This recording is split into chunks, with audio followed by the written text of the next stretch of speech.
The Chicago typewriter was an actual typewriter. It was of course also a machine gun, so very prominently displayed in mafia movies set in the 20s to 30s. Whenever anyone today says Chicago typewriter, it is 99 times out of 100 the gun they're talking about. As for the Chicago typewriter we have in front of us here though, you might want to guess that it was in fact made in the city of Chicago, and you'd be right. The Chicago was in production in the years between 1898 and 1912. However, those are not the only years this particular design was in production, nor was it invented by the people behind the Chicago. Back in 1890, the Munson family with inventor Samuel John Seyfried had joined together to launch a cylinder-based typewriter they named the Munson 1. The machine did pretty well for itself, and as time went on the Munson 2 and 3 were also launched. Despite a decent success, in 1898 they would sell the company to one Edgar Arnold Hill, who first would continue production of the machine with the same name, but shortly after would rename the machine to the Chicago. From 1898 and up to 1912, the machine would be continued with the new label, with very little changes being done. In 1912, the company was yet again sold and renamed, this time to Galesburg Writing Machine Corporation, who just like Hill did for the Chicago, renamed the machine to the Galesburg, but added very little else to the design. It would stay in production until 1917, when the company halted the production. Through its years in production, the machine was also sold with a license to rebrand it as well, so there are additionally known examples of this exact machine with other names in the front, names like American 10, Conover, Competitor, The Baltimore, Draper, Ohio, Standard, and Yale. Considering its design started around the 1890s and production lasted up until 1917, that's not a bad haul. 27 years with very little changes. Not many typewriters can boast that, though there are of course some. The machine is very compact. While folded in, it measures at roughly 30 cm wide, 28 cm deep, and 15 cm tall. Folding out the star hammer rail, it adds 11 cm to the width. A maneuver done by unscrewing a thumb screw on the back of the machine and simply pulling the arm out before securing the screw again. Despite the compact size, it is quite heavy, weighing 7.4 kilos. That is, heavy to us. There wasn't really any good truly lightweight portables available at the time, so even though we think 7.5 kilos sounds like a lot for a portable, it was still a good deal less than the typical 12 to 17 kilos standard desktop machines would come in at. But enough about antique history and my wild speculations about it. Let's talk a bit about this machine in particular. After many hours of restoration work, I managed to get this machine to a point where I feel it's fair to call it pretty good, considering what it was. The machine is a cylinder-based machine, not unlike the rare Crandall or the Mignon. Even the Blickenstoffe with its wheel comes to mind. On those machines, however, the cylinder, or wheel, is angled vertically, and when you type, the cylinder itself is pushed down to the ribbon and paper on the platen. In that sense, the Chicago has more in common with the Hammond, even though the Hammond uses a curved shuttle rather than a cylinder. Behind the carriage is a unit referred to as a star hammer. It is a rubber component shaped like a star. It has thin points that is angled up towards the cylinder. Whenever you type, the star hammer swings up and slaps against the cylinder, with the ribbon and paper caught between. When you sit down with this machine, the first thing you need to do is extend the star hammer rail. Underneath the carriage is a hook that when you pull this arm out, it latches to a pivoting lever that actuates whenever you type a letter. The lever rotates the hook, which will, through a set of arms, rotate the mechanism that the star hammer is attached to, making it swing up. To ensure then that the right letter is printed, the cylinder has to not only slide to the right spot horizontally, but also vertically. So how does it make that happen? How does it know how far to rotate and slide the cylinder? First note that the cylinder has 5 letters per row on each side of the centered groove, to a total of 10 letters per row. Now note that each row on the keyboard has 10 keys per row. If we spin the cylinder around, you will be able to count a total of 9 rows. Next, if we press the cap key, we see the cylinder spins around by 3 rows. If we press the Fig key, you guessed it, it forwards 6 rows. Incidentally, the small arm between the caps and Fig lever is actually a locking mechanism. Press down either of the keys and flip the locking arm in over the lever to hold it down. When you're done, you flip it back in and it lets go of the lever. Now for the letter keys. Remember how I mentioned we had 10 keys per row and 5 on each side of the center groove on the cylinder. On this keyboard, if we then push the U key, we see the cylinder move slightly to the right, and pressing the Y key, it moves slightly on to the left. Pressing the Ö, which is a character special to Norway and Denmark, we see the cylinder move all the way over to the right, and vice versa with the W key. Note, however, that the cylinder does not spin around when we use this row. Now see how the cylinder moves when we press the Q key, located on the bottom row, all the way to the left. Note how the cylinder only rotates 1 row up as it moves all the way to the left. Pressing the A key, we see how the cylinder moves 1 row down rather than up. To look into this movement, we can look at the mechanisms to the left of the cylinder. Here, there are 3 arms. One with a hole that a pin on a set of gears are socketed into, 1 outstretched arm, and 1 rounded edge arm. Pressing 1 letter from the top row of keys, we see that nothing moves on these geared mechanisms. Pressing a key on the middle row makes the outstretched arm move in, pulling the pin attached to the gears down. Pressing a key on the lower row makes the rounded lever go in and push the pin up. Let us take the cylinder and center rod off. We do this by pulling back on this tab and pulling this right pin out. This is actually how easy it would have been to swap typefaces on this machine, which was one of the benefits using this cylinder approach. Underneath the cylinder rod here, there are 4 pinholes on both sides of where the cylinder should be, as well as a 5th pin statically standing up. Note how pressing the keys in the order of U, I, O, P on this makes the pin pop up farther and farther out to the side, until pressing the Ö makes no pin pop up. It doesn't need to. There is nothing farther out that the cylinder needs to hit. Looking back at the cylinder now set back into the machine, we can look closer on the grooves on the sides, kind of making it look like a cog. As we press a key, the cylinder spins around and is pushed to the side. The groove then fits into the pin that has popped up, halting the movement from going too far. It ensures the cylinder travels just far enough. To get a better idea of how this is done, let's go underneath the hood of this. To do that, we simply undo 2 screws, one right underneath both sides of the lid.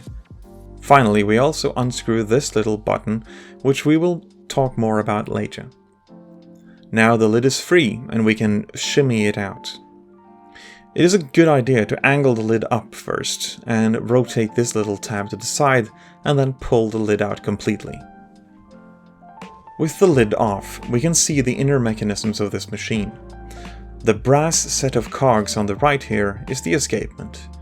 It's hard to explain detailed how it works without making a full video just about that, but I'll try to be brief here. There are 2 sets of cogs, one inner and one outer. The inner cog is directly linked to a smaller cog under the carriage that decides carriage movement.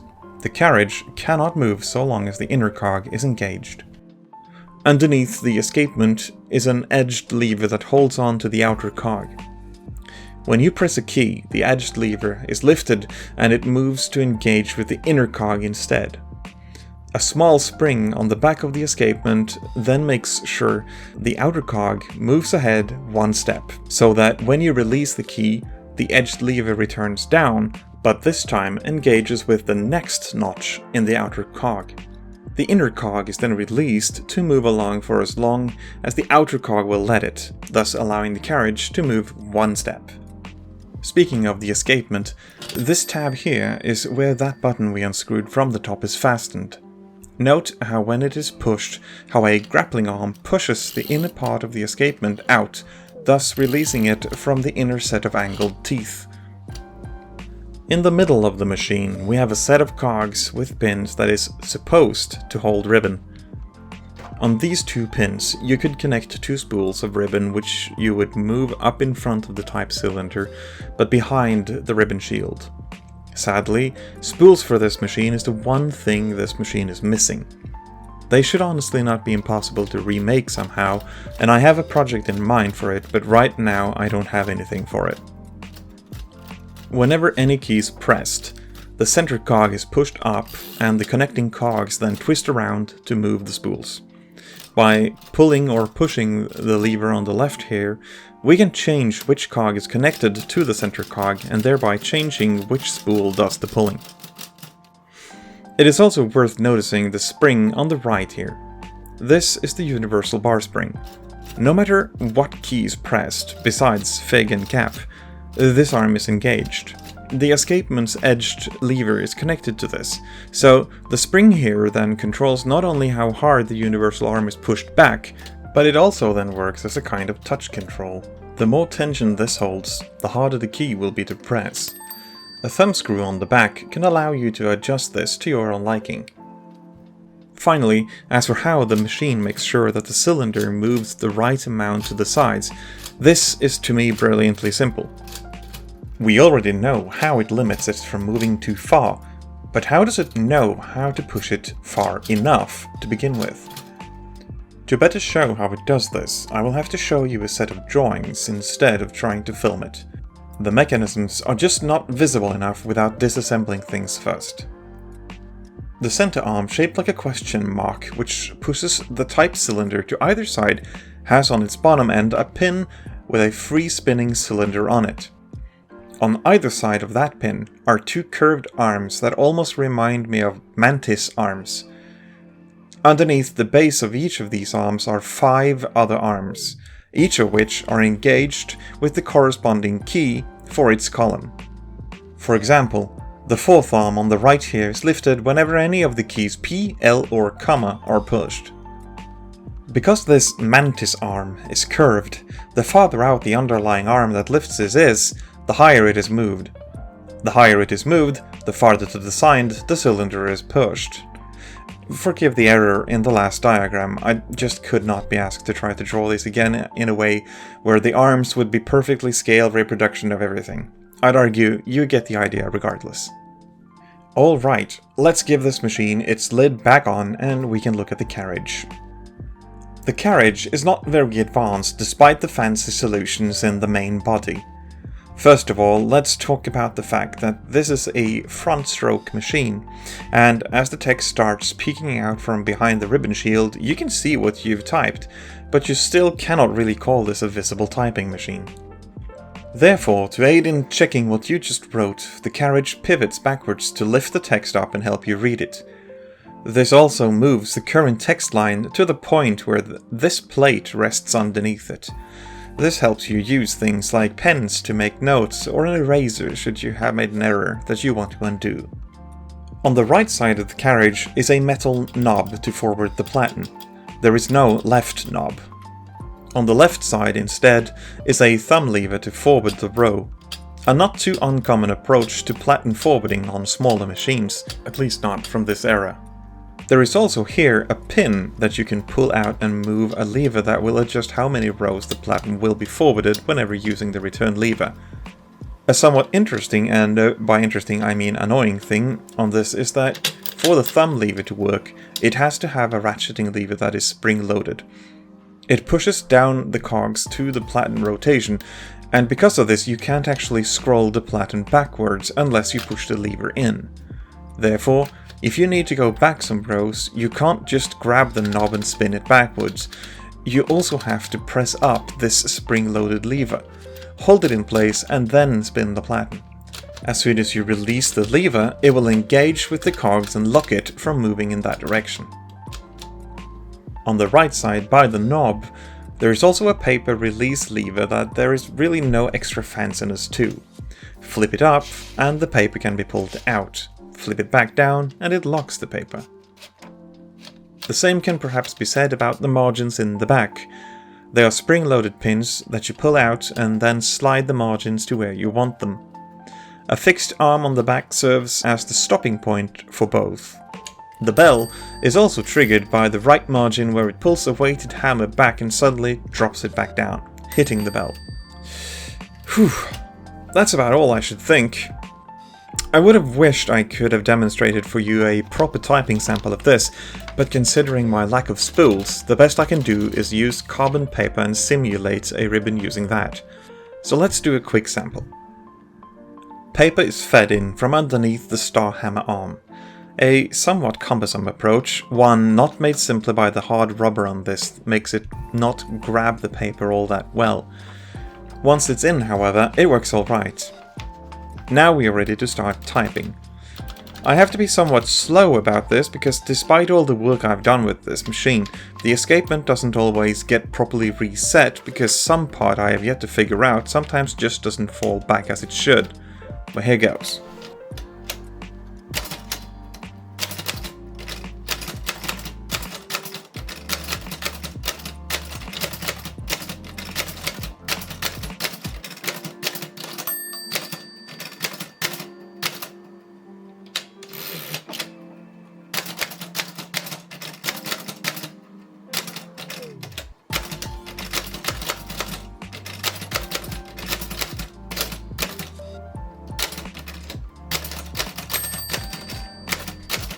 So that about sums it up. In 1899, the Chicago from Chicago Typewriter Corporation. I for one find the mechanisms in this really beautiful, and I'm sure I'm not alone in that. It's very compact, and once you get to understand what all the parts are doing, there's something surprising about how elegantly simple it kind of is. In any case, I hope you found this in-depth video interesting. Thanks for watching, and I hope to see you again sometime.